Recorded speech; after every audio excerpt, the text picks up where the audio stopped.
బీసీలకు రిజర్వేషన్ కొట్టేసిరని రెడ్లంతా సంబరాలు చేసుకుంటున్నారు. పాలాభిషేకాలు బీసీలకు బాగైంది, బీసీలకు రావద్దు, బీసీలు బిచ్చగాళ్ళ లెక్క జానారెడ్డి ఇంట్లో కోడి పిల్లల లెక్క బతకాలని చెప్పి రెడ్లంతా సంబరాలు చేసుకుంటా ఉన్నారు. రెడ్లు పాలాభిషేకాలు చేసుకుంటా ఉన్నారు. ఎందుకంటే మన సొమ్ము దొబ్బుక తిందామని వాళ్ళు అది చేస్తా ఉన్నారు. ఇగో వీళ్ళంతా రెడ్లు జై బుట్టంగారు మాధవరెడ్డి అని రెడ్లంతా కూర్చొని పాలాభిషేకాలు చేస్తున్నారు మాధవరెడ్డి పేరు మీద.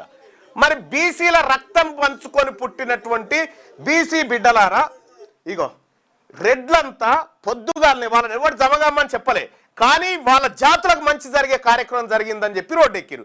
మరి మన జాతులకు అన్యాయం జరిగిందని చెప్పి రోడ్డు ఎక్కాల్సిన బీసీలు ఆడున్నారు, జానారెడ్డి గారింట్లో కోడి పిల్లల్లాగా ఉన్నారు అన్నట్టు.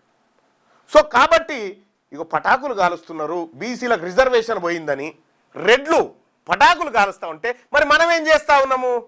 మనం చేయాల్సిందేంది? వీళ్లకు రాజకీయ పుట్టగతులు లేకుండా చేయాలి. వీళ్ళకు రాజకీయ పుట్టగతులు లేకుండా చేయాలంటే ఎట్లా చేయాలి? వీళ్ళ చేతిలో ఒక్క ఓటు కూడా బీసీ తల్లి రక్త మాంసాలు పంచుకొని పుట్టినటువంటి ఏ ఒక్క బిడ్డ కూడా వీళ్ళు నిలబడితే రెడ్డి అని పేరు కనిపిస్తే ఓటేయద్దు, వెలమ రావు అని పేరు కనిపిస్తే ఈ ఇద్దరికి ఓటేయకూడదు. ఒకడు కోడి పిల్లల్ని ఎత్తుకపోయేటువంటి గద్ద టైపోడు అయితే ఇంకొకడు కోడి పిల్లల్ని మింగేటువంటి పిల్లి టైపోడు. నువ్వు రక్షణ కోసం మళ్ళీ నాకు కాంగ్రెస్ పార్టీ ఉంది, నాకు బీఆర్ఎస్ ఉందంటే అది జానారెడ్డి టైపు.